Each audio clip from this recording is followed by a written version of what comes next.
Hey, new video here. It has been 3 months, so I'm doing another wrap up and a haul video. And I got a lot of books. A good portion, I would say a third. Is it a third? I can't do math. Some of them were free. Some of them were not. Most of them were not. For every book that I read for the last 3 months, I purchased 4 books.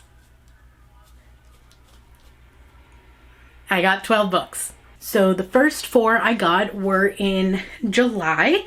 I had a coupon, or was it a coupon? No, I had a gift card for Barnes & Noble that my mom got me for my birthday that I hadn't used yet, and my family didn't want to take me to Barnes & Noble. And when I went online, it was the last day for a sale that they were running for premium memberships to get 3 times stamps with any purchase online or in store. So I was like, well, I'm just gonna purchase these online. So I used the gift card and I only had to pay like $8, rounded up $8 to cover what wasn't covered on the gift card. And I got the second and third books of 2 different like trilogies, companion series. So the first 2 were books 2 and 3 in the Blood of Eden trilogy by Julie Kagawa. So the first one is Immortal Rules. I have it there. I read it last year. I think I read it last year, but I decided to get Eternity Cure and Forever Song so I can finish it and also just get more of Julie's books. The next 2 are from sort of like a companion series. They're companion novels. But it is Take a Hint and Act Your Age, Danny and Eve Brown. So these are the Brown sister books. I read Get a Life, Chloe Brown earlier this year, and I really liked Talia Hibbert's writing, so I decided to get these 2 so I can see the whole Brown sisters and, you know, how they find love. Next one I got because my sister has recently gotten back into reading. I say back into, she was never really into reading as a child, but she's gotten into reading, I should say. And she really likes Tessa Bailey, so she wanted to go to the store and get a new Tessa Bailey book because the one that she bought, she finished and she didn't have any others. And I decided to get another book, and that is Shipwrecked by Olivia Dade. And I have a book by Olivia Dade. It's, spoiler alert, haven't read it yet, but I really liked the cover and the story of this one, so I wanted to pick it up. Now, these next 3 they were all free.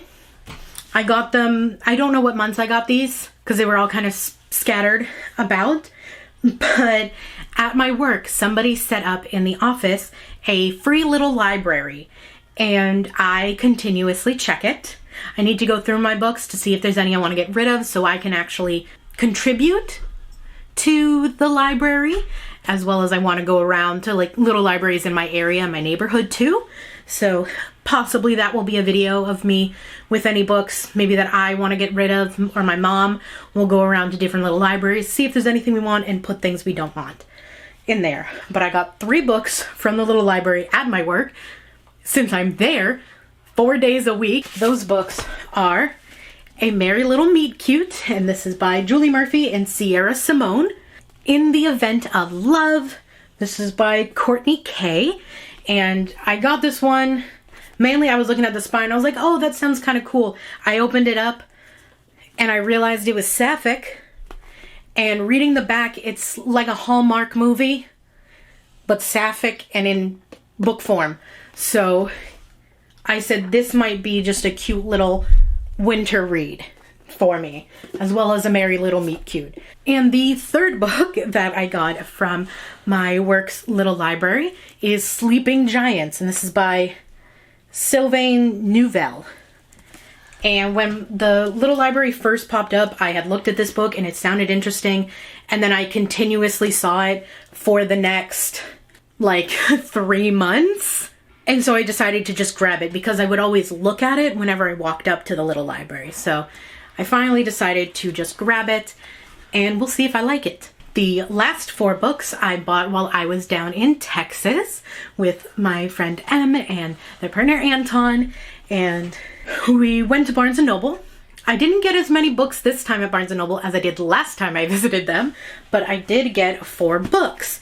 But I got Legends and Lattes by Travis Baldree. Heard a lot of good things about this, that it's, you know, a cozy fantasy.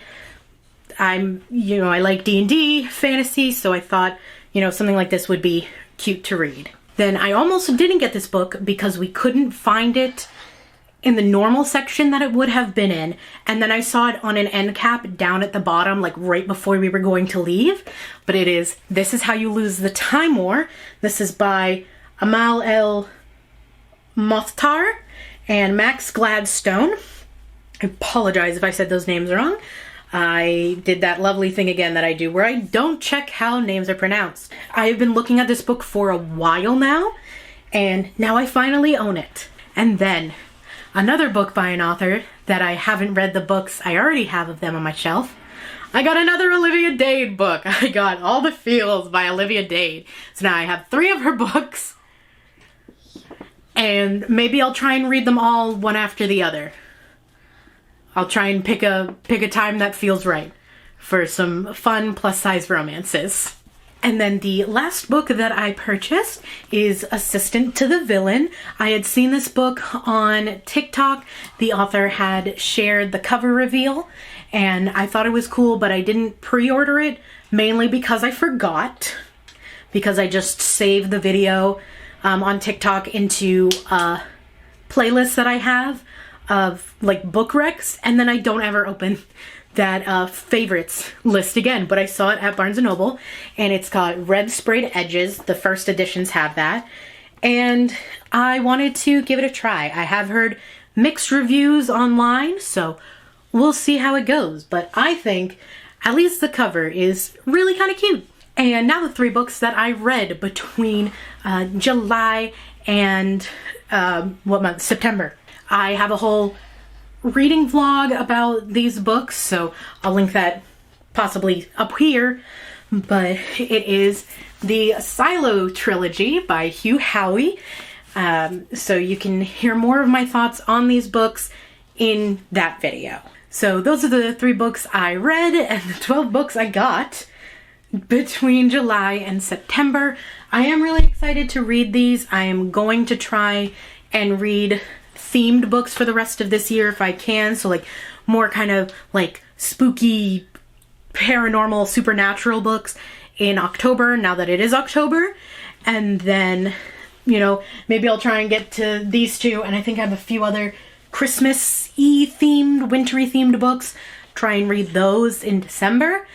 Don't necessarily know what I'm going to pick up in November. Maybe just try and, you know, any books that I feel are cozy. In November, I had hoped that I had read another book by the end of September, but that book I honestly might DNF because I'm just not feeling it, or I'm going to finish it out of spite. But you'll figure that out in my last reading wrap-up of the year. So thanks for watching. Let me know if you've read any of these books, how you feel about them, or any other books you think I would like, or any books you want me to talk about down in the comments below. And I will see you in another new video soon. A bientôt!